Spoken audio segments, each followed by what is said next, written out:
Good morning दोस्तों, आप सभी का आज की क्लास में, जैसा कि हम लोग कल की क्लास में अभिलेखों को पढ़ना प्रारंभ कर दिए थे, ठीक है। तो अभिलेख के बाद अब क्या होगा कि अब हम सिक्के पढ़ लेते हैं कि किस काल में कौन सा सिक्का प्राप्त हुआ है। सबसे पहले प्राचीन काल में सिक्का कौन सा चलाया गया है, ठीक है। जैसे अगर हम सिक्के की बात करते हैं, सिक्का, ठीक है, तो सिक्का सभी राजवंशों के काल में अलग अलग प्रकार से चला, लेकिन अगर प्राचीनतम सिक्के की बात करते हैं तो मगध साम्राज्य में पहला सिक्का पाया गया था जिसे आहत या पंचमार्क सिक्का कहा गया, ठीक है। आहत या पंचमार्क, ठीक है। यह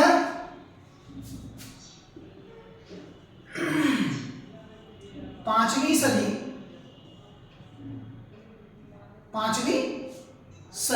ठीक है। यह सिक्का जो है आपका 5वीं सदी में पाया गया, ठीक है, यानी कि चालू किया गया 5वीं सदी में, जिन्हें आहत मुद्रा या पंचमार्क मुद्रा के रूप में जाना जाता है, ठीक है। भारत के अगर हम पश्चिमोत्तर तरफ की बात करते हैं,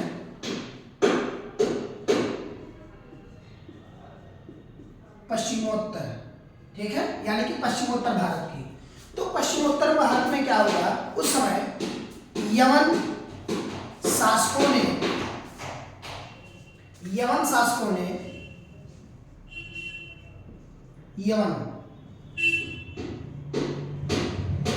शासक ने उस समय तत्काल में लेखयुक्त सिक्के का प्रचलन किया।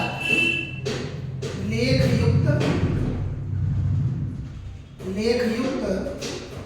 सिक्के का प्रचलन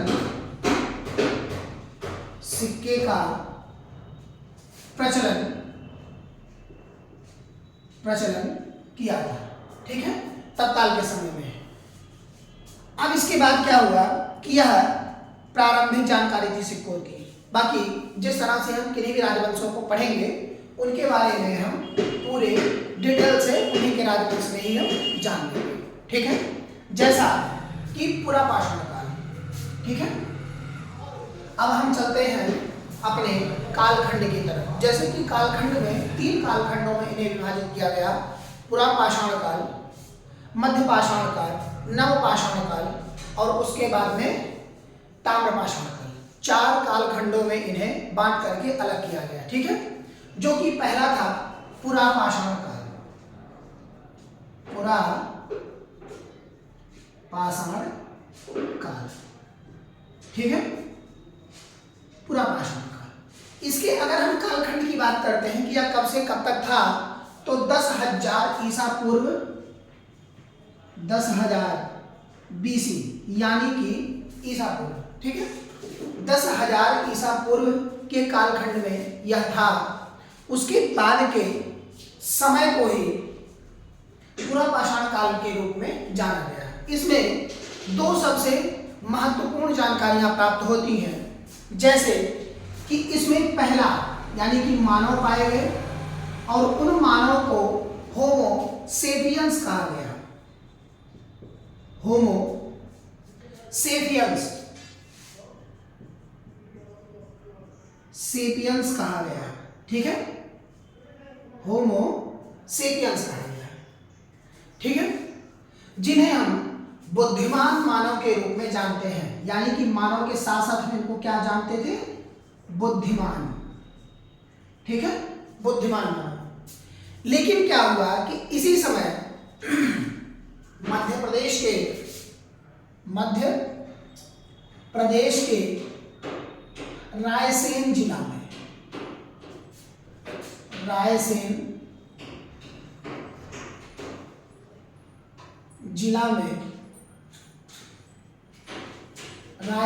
में भीमबेटका नामक स्थान पाया गया। क्या पाया गया, भीमबेटका नामक स्थान।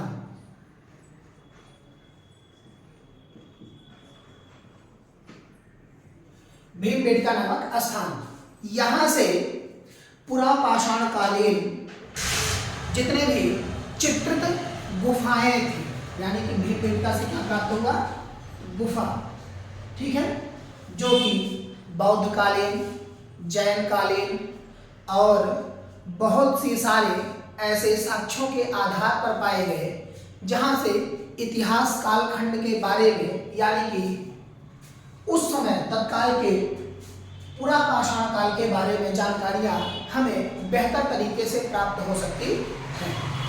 इसके आगे क्या हुआ कि रॉबर्ट ब्रूस हूट ने सर्वप्रथम 1863 में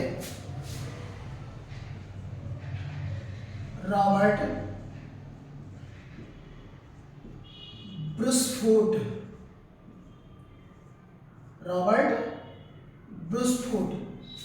ठीक है, रॉबर्ट ब्रूसफूट ने सर्वप्रथम 1863 में 1863 ईस्वी में भारत के पल्लावरम में भारत का ही एक स्थान यानी कि पल्लावरम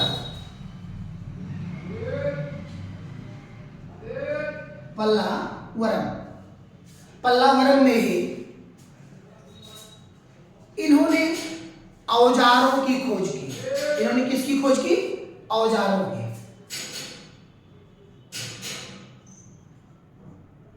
औजार, उस समय क्या पाए गए, औजार पाए गए। वो औजार किसके थे, वो औजार उस समय बड़े बड़े पत्थरों के थे, बड़े बड़े पत्थरों के, ठीक है।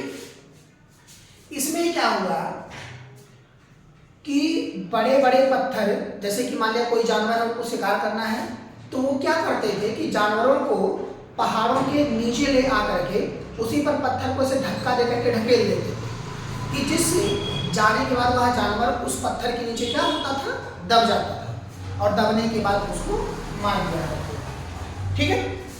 तो यानी कि पुरापाषाण कालीन औजारों की खोज किसने की, रॉबर्ट ब्रूसफूट ने, ठीक है।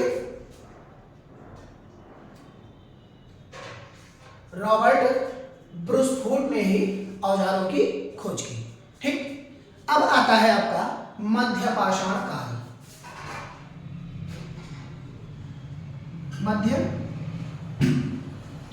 पाषाण काल, ठीक है। यह हम पूरे विस्तृत ना पढ़ करके एग्जाम्स की दृष्टि से ही हम पढ़ रहे हैं, ठीक है, यानी कि शॉर्ट टाइम में।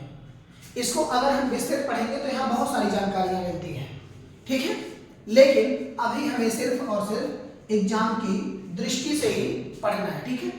इसका जो कालखंड रहा वह 9000 से लेकर के 4000 ईसा पूर्व तक रहा।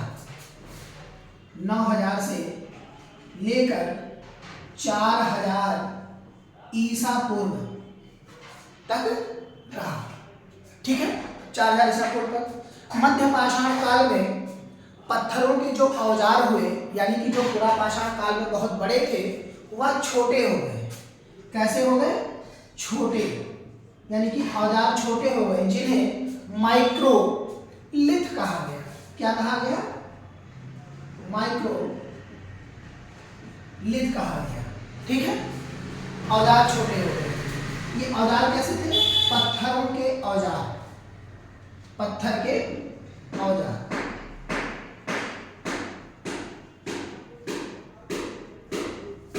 पत्थर के औजार कैसे हो गए, छोटे हो गए, ठीक है। इसके आगे यानी कि अगर हम बात करते हैं औजार छोटे हो गए, ठीक है, और उसी समय अस्थि तथा सींग से निर्मित उपकरणों का भी प्रयोग इसी कालखंड में होने लगा, ठीक है। अस्थि तथा जो उस समय तत्काल में यानी कि जो सामग्री के रूप में प्रयोग होते थे तत्काल के समय में, प्राचीन काल में, ठीक है, अस्थि तथा सींग, जो जानवर मर जाया करते थे उनकी अस्थि तथा सींग, ठीक है, इनके बने हुए औजार यानी कि इन्हीं से क्या निर्मित करते थे ये लोग, औजार निर्मित करते थे, यानी कि औजार बनाते थे, और उसी औजार को ये लोग अपने सामग्री के, यानी कि खाने पीने और लोटा बर्तन के तौर पर जिस प्रकार हो सकता था उसी सामग्रियों का प्रयोग करते थे। जैसे कंघी, कंघी का भी आज भी बहुत सारी कंघियाँ आती हैं जो उसी की ही बनी हुई होती हैं। आप लोग देखते हैं बहुत सारा चमकीला लगे रहेगा, अच्छा सुंदर सा लगेगा। वो जानवरों के कहीं ना कहीं किसी के मतलब सींग से, किसी के अस्थियों से अनेक प्रकार से ये तैयार किए जाते हैं। ठीक है। इसके बाद मध्य प्रदेश के आदमगढ़ तथा राजस्थान के बागोर नामक स्थान से, यानी कि अगर हम एमपी अर्थात मध्य प्रदेश की बात करते हैं तो मध्य प्रदेश के आदमगढ़, कहाँ से? आदमगढ़, आदमगढ़ तथा राजस्थान के बागोर, राजस्थान के बागोर नामक स्थान से मध्य पाषाण कालीन पशुपालन के साक्ष्य प्राप्त हुए हैं। यहाँ यानी कि इन दोनों से पशुपालन के साक्ष्य मिले हैं। जैसा कि सबसे पहले आप लोगों को मालूम होगा, या जो लोग ना जानते होंगे वो जान लें कि सबसे पहला पालतू जानवर के रूप में अगर किसी का प्रयोग किया गया तो वह क्या था? कुत्ता।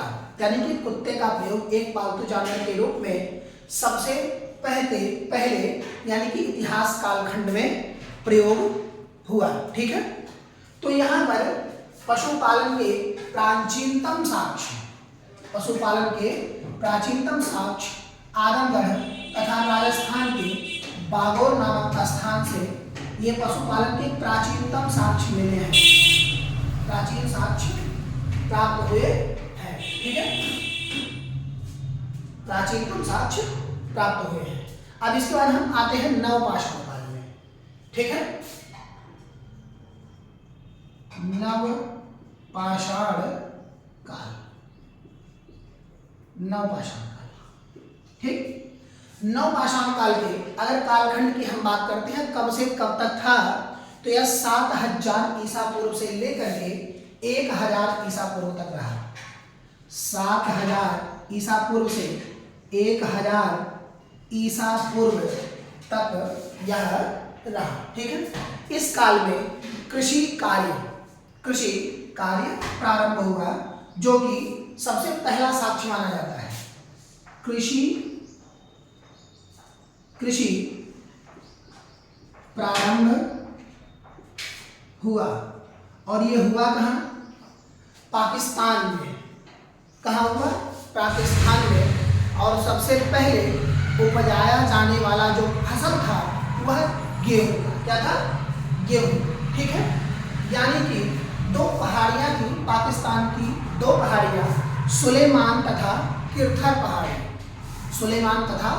पहाड़ी।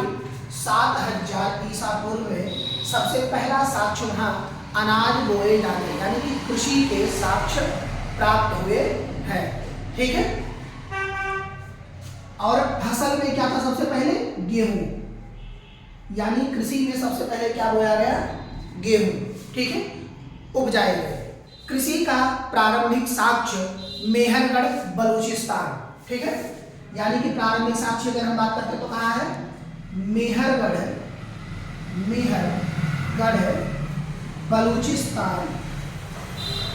बलूचिस्तान। ठीक है। बलूचिस्तान से यह साक्ष्य प्राप्त हुआ है। ठीक।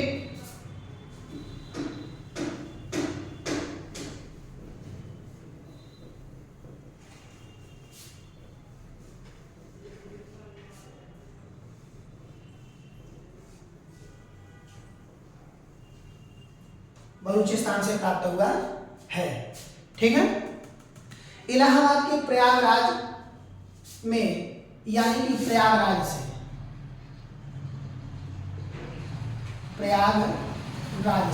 ठीक है, प्रयागराज से आपका, यानी कि अगर कहें प्रयागराज के कोल्डिहवा, यानी कि प्रयागराज के थोड़ा सा दूर पे ही है कोल्डिहवा नामक साक्ष्य, ये प्रतापगढ़ के थोड़ा सा बीच में ही पड़ता है, ठीक है। वहां कोल्डिहवा नामक एक स्थान है, कोल्डिहवा नामक एक स्थान है, कोल्डिहवा। यहां से चावल का साक्ष्य प्राप्त हुआ है। कैसा साक्ष्य प्राप्त हुआ है? चावल का, ठीक है।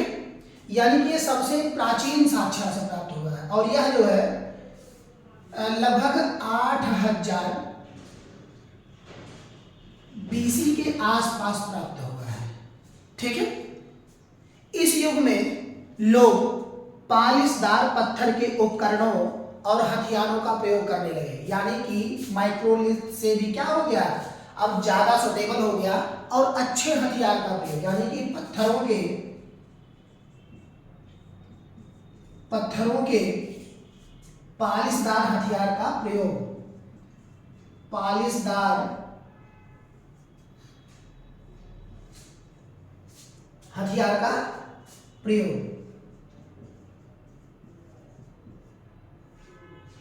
हथियार का प्रयोग ये लोग करने लगे, ठीक है। इस काल के लोग अस्थायी रूप से बसने लगे, जिस कारण कश्मीर के बुर्जहोम में मिले गर्ता आवास से यह साक्ष्य प्राप्त होता है। जम्मू कश्मीर में, यानी कि जम्मू एंड कश्मीर में